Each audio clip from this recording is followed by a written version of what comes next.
सभी प्यारे दोस्तों को अनुसर का नमस्कार। डी ट्रिपल एस बी की तैयारी करने वाले जितने भी हमारे मित्र हैं, जितने भी हमारे साथी हैं, वो पूरी तरीके से अपने इस एग्जाम पर फोकस कर रहे होंगे। डी ट्रिपल एस बी का एग्जाम पीजीटी लेवल पर अपने में एक अच्छा एग्जाम माना जाता है। ये एग्जाम का जो लेवल होता है वो भी अगर मैं कहूँ कि एक अच्छे लेवल पर पेपर भी आता है, यानी कि अगर पेपर का लेवल कंसीडर किया जाए तो फिर ये मान के चलिए कि पेपर अपने में एक स्टैंडर्ड रखता है। यानी कहने का तात्पर्य ये है कि अगर हम पेपर की कैटेगरी को छांटें तो पेपर अपने में एक स्टैंडर्ड पेपर में गिना जाता है, यानी कि मैं इसको पीजीटी का स्टैंडर्ड पेपर कह सकता हूं। यानी ये बहुत ही स्टैंडर्ड एग्जामिनेशन होता है, स्टैंडर्ड पेपर होता है, जिसको मैं अगर अपने शब्दों में कहता हूं तो बहुत आराम से क्वालिफाई करना संभव नहीं। इसके लिए आपको पूरी लगन, पूरी ताकत और पूरी शिद्दत के साथ में लगना पड़ेगा, तभी ये आपका डी ट्रिपल एस बी का एग्जामिनेशन क्वालिफाई होगा।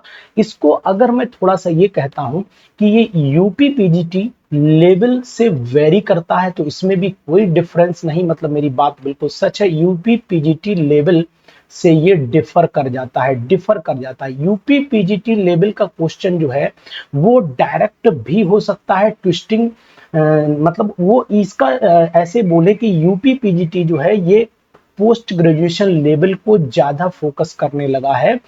अब मैं अगर पिछले 2-3 साल से देखता हूं तो पोस्ट ग्रेजुएशन लेवल को ये ज्यादा फोकस करने लगा है। जबकि अगर डी ट्रिपल एस बी के एग्जामिनेशन की बात करता हूं, यानी कि डी ट्रिपल एस बी का जो एग्जामिनेशन है ये एक्चुअल में ग्रेजुएशन लेवल के जो क्वेश्चंस होते हैं, ग्रेजुएशन लेवल के जो क्वेश्चन होते हैं उनको ट्विस्टेड रूप में देता है, यानी कि ट्विस्टेड फॉर्म में क्वेश्चन को देता है।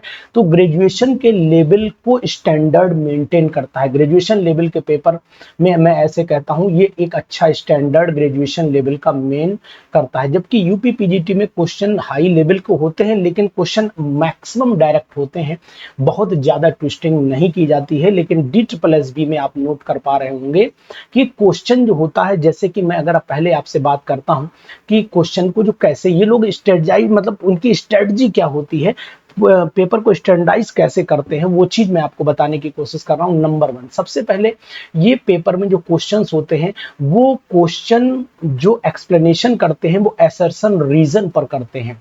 असर्शन रीजन पे अगर मैं बात करता हूं, असर्शन रीजन की अगर मैं बात करता हूं तो दोनों में अगर आप देखेंगे तो अधिकतर क्वेश्चन ऐसे ही होंगे जो असर्शन बनाए जाएंगे, उसके बाद उनके रीजन के बेस पर क्वेश्चन पूछे जाएंगे। जैसे कि अगर मैं कहूं कि दूसरी कैटेगरी ये लोग अधिकतर ट्रू फॉल्स की ज्यादा लाते हैं, यानी ट्रू फॉल्स की ज्यादा स्ट्रेटजी को प्लान करते हैं। ये एक बात ये जानिए। दूसरी चीज आप ये भी जान लीजिए कि इनके एग्जामिनेशन में जो क्वेश्चन होता है वो क्वेश्चन डायरेक्ट नहीं पूछा जाता है, यानी कि डायरेक्ट कोई भी क्वेश्चन नहीं आएगा।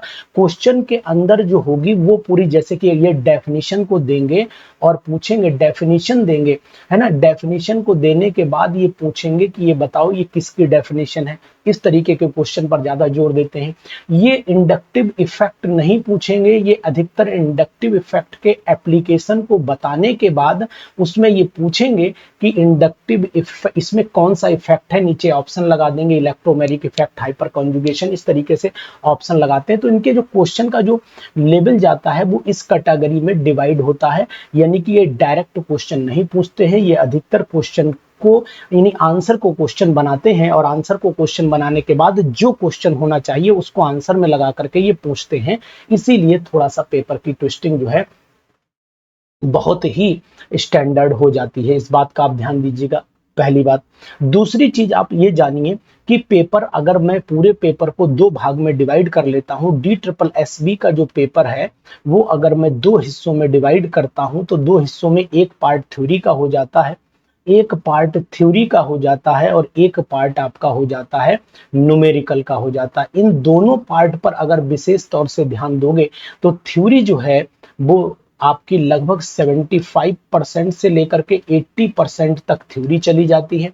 मैं अगर इसे डिवीजन लाता हूं तो मैं इस तरीके से, मैंने डिवीजन जो अभी तक के पेपर है उनको एनालाइज किया है कि ये 75% से लेकर के 80% तक की रेंज जाती है, यानी कि 75 से लेकर के 80% तक ये थ्योरी वाला पार्ट जाता है, जबकि न्यूमेरिकल पार्ट जो है वो 20 से 25% जाता है, 20 से 25% जाता है। इस बात का ध्यान दीजिएगा।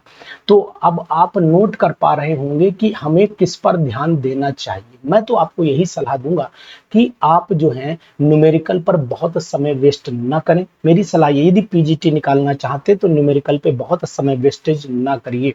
अब आप जान रहे हैं कि अगर, सबसे पहले मैं बात न्यूमेरिकल की ही कर लेता हूं कि न्यूमेरिकल पर अगर आप समय खराब कर रहे हैं तो क्या कर रहे हैं। देखिए, नॉर्मल न्यूमेरिकल अगर मान लीजिए, सपोज कर लेते मैं 25% न्यूमेरिकल आया, मान लेते थोड़ी देर के लिए 20 से 25% ही आता, 20 से 25% में अगर 25% न्यूमेरिकल आया तो ये आप अच्छे से जानते हैं कि अगर आपने न्यूमेरिकल नॉर्मल वे में पढ़े हैं, बहुत इजी वे में पढ़े हैं, तो फिर ऑटोमेटिकली आप लगभग 10% न्यूमेरिकल इजी वे में कर लेंगे, जो फार्मूला बेस होंगे, जो बहुत ज्यादा ट्विस्टिंग नहीं किए होंगे, जिनमें कैलकुलेशन कम होगी। इन सब चीजों को आप आसानी से लगभग 10% कवर कर ले जाएंगे। यानी न्यूमेरिकल पॉइंट ऑफ व्यू, अगर मैंने टोटल पेपर को 100 मान लिया है, 100 मान लिया है, 100% की अगर मैं बात करता हूं तो 100% में 75% से 80% थ्योरी हो जाती है, और न्यूमेरिकल मैंने 20 से आपके 25% मैंने यहां पर कंसीडर किए हैं। अब दूसरी चीज जानिए कि अगर आपने 10% मात्र न्यूमेरिकल किया और थ्योरी पर आपने विशेष तौर से ध्यान दिया, अगर आपने थ्योरी पर 100% ध्यान दे लिया, थ्योरी पर मेहनत कर ली, तो फिर मैं मानता हूं कि 100% में से जो 100% मतलब 80% की बात हो रही है, 100 का मतलब यहाँ पर 80% की बात। भाई जब 100% 80% आ ही रहा है तो 100% तो हो ही जाएगा। तो ओवरऑल जो थ्योरी आती है वो कितनी आती है आपकी, 80% आती है, वो मैंने आपको लगभग बताया। अब 80% अगर आपने थ्योरी ले ली है यहाँ पर, तो 80% में से क्या आप जो है वो लगभग 55 से 60% की थ्योरी नहीं खींच पाओगे।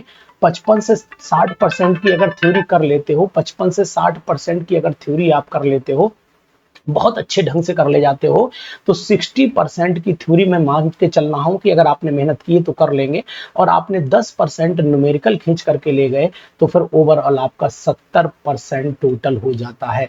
और अगर आपने 70% पेपर DSSB का सॉल्व कर दिया, तो ये मान के चलिए कि आप सिलेक्शन के दायरे में आ जाएंगे। यानी 70% पेपर सॉल्व करने के बाद, 70% पेपर सॉल्व करने के बाद आप जो है वो फाइटिंग लाइन में आ जाएंगे, 100% फाइट में आ जाएंगे। अब ये 70% में अगर आप फाइट में आते हैं, तो यहाँ पर ये मान के चलिए कि दायरा प्लस 5% प्लस या 5% जो है वो माइनस का जा सकता है, जो डिफरेंस आएगा। तो इस बात का आपको विशेष तौर से ध्यान देना है कि न्यूमेरिकल पर कम ध्यान दीजिए और सबसे ज्यादा थ्योरी पर ध्यान दीजिए। अगर आपने थ्योरी 60% ले लिया, मान ली किसी की थ्योरी 65% हो जाती है, तो ऑटोमेटिकली वो 75% हो जाएगा, तो यानी ओवरऑल सिलेक्शन के फाइनल डिटेल में आ जाएगा वो। तो पेपर का जो लेवल कहता है वो यही कहता है कि आप 70% पेपर खींच करके ले जाइए, आप सिलेक्शन की फाइट में आ जाएंगे। तो DSSB का एग्जामिनेशन अगर आप निकालना चाहते हैं तो थ्योरी के कुछ पॉइंट्स को जरूर याद रखिए। जैसे आप बहुत ज्यादा पेन जो है वो इन टॉपिक्स पर बिल्कुल ना लें। जैसे कि मान लीजिए पेरीसाइक्लिक कंपाउंड है, आप बहुत परेशान हो, तो पेरीसाइक्लिक में बहुत ज्यादा नहीं, केवल डाइल्स एल्डर रिएक्शन पर फोकस कर लीजिए। और बायो इनऑर्गेनिक में अगर चलिए तो बायो इनऑर्गेनिक केमिस्ट्री में आप चले जाइए केवल जिंक के बारे में, जिंक के एंजाइम के बारे में, केवल आप जो है आयरन एंजाइम के बारे में, केवल आप जो है वो कॉपर के बारे में, इन तीन के बारे में एंजाइम, और एक मैग्नीशियम के मेटल के से जुड़ा हुआ जो भी एंजाइम हो, इनसे रिलेटेड चीजें आप पढ़ लीजिए। तो आपका ये bio organic inorganic chemistry complete हो जाएगी। इसके लिए भी बहुत आपको पेन नहीं लेना है। इसी तरीके से हेट्रो पर मैंने जितना पढ़ाया है, जितने वीडियोस दी हैं, उन हेट्रो पर उतना ही तैयार करें, ज्यादा परेशान ना हो। चौथा, आप डाइस के लिए बहुत ज्यादा अपने लिए कोई परेशान ना करें। सब में से दो दो एक एक प्रश्न आते हैं, वो इजी वे में आप कर लेंगे, बहुत साइलेंटली वे में आप कर लेंगे, कोई दिक्कत नहीं है। उसके बाद आप सबसे ज्यादा फोकस रीजनिंग पर करिए, यानी कि जो आपकी ऑर्गेनिक केमिस्ट्री की जो रिएक्शन मैकेनिज्म है उस पर बहुत ज्यादा फोकस करिए। तो यहाँ पर मैं ऑर्गेनिक की रिएक्शन मैकेनिज्म यानी ऑर्गेनिक केमिस्ट्री में रिएक्शन मैकेनिज्म की मैं बात करता हूं तो यहाँ पर रिएक्शन मैकेनिज्म पर आप अच्छे ढंग से फोकस करें, रिएक्शन मैकेनिज्म पर आप अच्छे ढंग से फोकस करिए।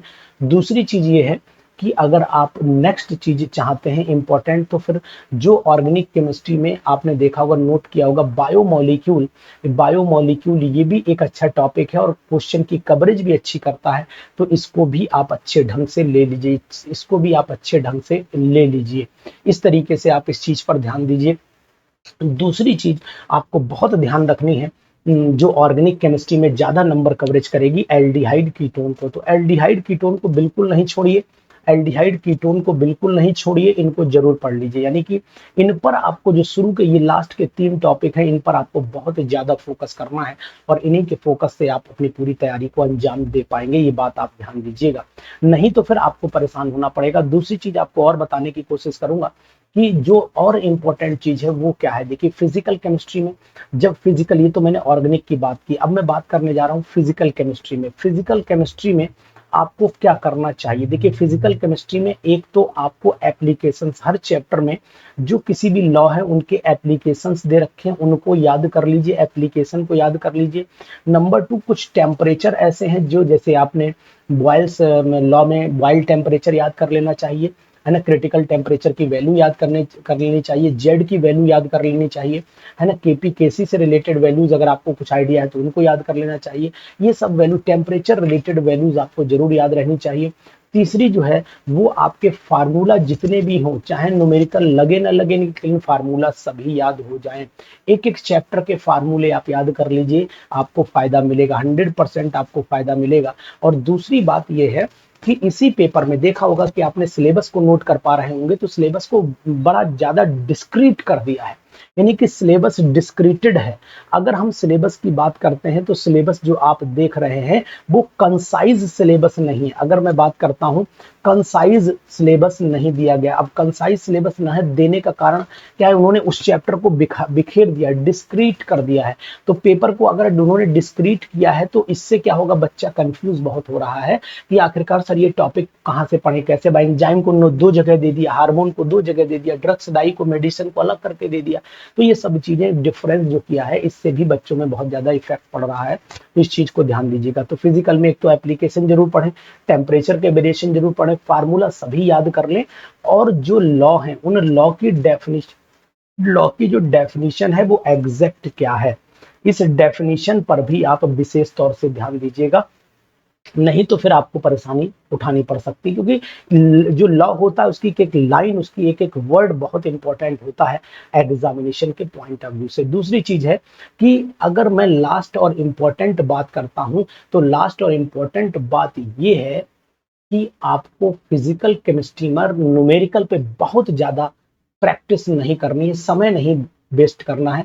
न्यूमेरिकल प्रैक्टिस जो है वो केवल नॉर्मल करें, प्रैक्टिस केवल नॉर्मल करें, नॉर्मल करें, पेन नहीं लेना है इस पे आपको हैट्रिक नहीं करना है अपने आप को, इस पे आपको बिल्कुल पेन नहीं लेना है, नॉर्मल जो प्रैक्टिस हो जाए उसको करिए। ये बहुत इंपॉर्टेंट है, क्योंकि यहाँ से समय को बचाइए। डोंट वेस्ट टाइम वाला कंसेप्ट अपनाइए, डोंट वेस्ट टाइम, इसको आप एप्लीकेबल करिए। और डोंट वेस्ट टाइम को जब आप एप्लीकेबल करेंगे तो जरूर आपको जो है वो इसका फायदा मिलेगा। और रही इनऑर्गेनिक केमिस्ट्री की बात, तो इनऑर्गेनिक केमिस्ट्री में मैं आपसे हमेशा बोलता हूं, फिर वही बात रिपीट करूंगा यहाँ पर, कि इनऑर्गेनिक केमिस्ट्री में आपको सिर्फ और सिर्फ कंसेप्ट और एक्सेप्शंस में, कंसेप्ट तो याद ही रखने, कंसेप्ट तो याद रखने हैं कि ट्रेंड क्या होता है, कंसेप्ट तो याद रखना पड़ेगा, याद रखना पड़ेगा आपको। और कंसेप्ट की मैं यहाँ पर बात कर रहा हूँ कि ट्रेंड की बात कर रहा हूँ, कि आपको ट्रेंड्स याद होना चाहिए, एक बात। और दूसरी बात यह है, जो एक्सेप्शंस हैं वो चाहे एक्सेप्शन इलेक्ट्रॉनिक कॉन्फ़िगरेशन में हो, चाहे वो इलेक्ट्रॉनिक कॉन्फ़िगरेशन में हो, चाहे वो आयनाइजेशन पोटेंशियल में हो, चाहे वो इलेक्ट्रॉन एफिनिटी के हो, है ना, इलेक्ट्रॉन एफिनिटी के हों, और चाहे वो ऑक्सीडेशन स्टेट के हों, और या फिर वो कैटलिस्ट या मेटल के फॉर्मेशन के हों, ये सभी आपको सभी चीजों में एस ब्लॉक में भी याद करना है, पी ब्लॉक में भी याद करना है, डी में भी करना है, एफ में भी करना है। और रिएक्शंस में चले जाइए, इन्हीं की रिएक्शंस को अगर आप नोट करते हो तो मेरे हिसाब से एक तो ऑक्सीडाइजिंग की जो प्रॉपर्टी होती है उन पे आप फोकस अच्छे से करें। ऑक्सीडाइजिंग और एक रिड्यूसिंग प्रॉपर्टी, चाहे वो पी ब्लॉक की हो, और रिड्यूसिंग प्रॉपर्टी चाहे वो पी ब्लॉक की हो और चाहे फिर वो आपकी डी ब्लॉक की हो, इन सभी की रिड्यूसिंग प्रॉपर्टी पर आप विशेष तौर से फोकस करिएगा। ये मेरा मानना है और मेरा कहना है। दूसरी चीज आप और एक कर सकते हैं कि जितने भी डायग्राम हैं, यानी कि स्ट्रक्चर हैं, इलेक्ट्रॉन वाले स्ट्रक्चर हैं, उन इलेक्ट्रॉनिक स्ट्रक्चर से आप एसिडिटी यानी कि H पॉजिटिव आयन कितने निकलते हैं, और बेसिसिटी, बेसिसिटी तो वैसे आपको पता है H पॉजिटिव आयन से एक्सप्लेन होती है, और एसिडिटी जो होती है वो आपकी OH नेगेटिव आयन से होती है। लेकिन मैं यहाँ पर नेचर लिख देता हूँ, एसिडिक एंड बेसिक नेचर, वो ज्यादा सही रहेगा। तो यहाँ पर एसिडिक नेचर को आप ध्यान दीजिए, एसिडिक नेचर, और यहाँ पर बेसिक नेचर, और साथ ही साथ आप जो है वो एम्फोटेरिक करेक्टर के कौन कौन से हैं उसको भी आप फोकस कर लीजिएगा। तो इतना आप बढ़िया ढंग से रिवीजन करिए। मैं आपको पूरी तरीके से आश्वस्त करता हूं कि आप DSSB एग्जामिनेशन जरूर क्वालिफाई करेंगे। और DSSB की जो एनालिसिस मैंने आज आपको दी है, इस एनालिसिस के अकॉर्डिंग अगर आपने तैयारी की है तो 100% आप DSSB एग्जामिनेशन निकाल सकते हैं। और अगर DSSB के लिए हमारे साथ क्वेश्चन की प्रैक्टिस करना चाहते हैं तो फिर हमारे ऐप पर आ जाइए, और हमारा ऐप का नाम है एरोमा केमिस्ट्री क्लासेस, यानी कि एरोमा केमिस्ट्री क्लासेस के ऐप पर जाइए। और एरोमा केमिस्ट्री क्लासेस के ऐप पर जाने के बाद जो है वहां से प्ले स्टोर से जाइएगा, और बहुत सारे बैचेस हैं, उनमें अगर आपका कोई भी इंटरेस्ट लगता हो तो आप उसे यूज कर सकते हैं, और नहीं तो फिर अपनी तैयारी आप लगातार कंटिन्यू रखिए। और इस एनालिसिस को जरूर देखें आप, आपको समझ में आएगा कि आपको तैयारी कितनी और कैसे करनी चाहिए। Thank you.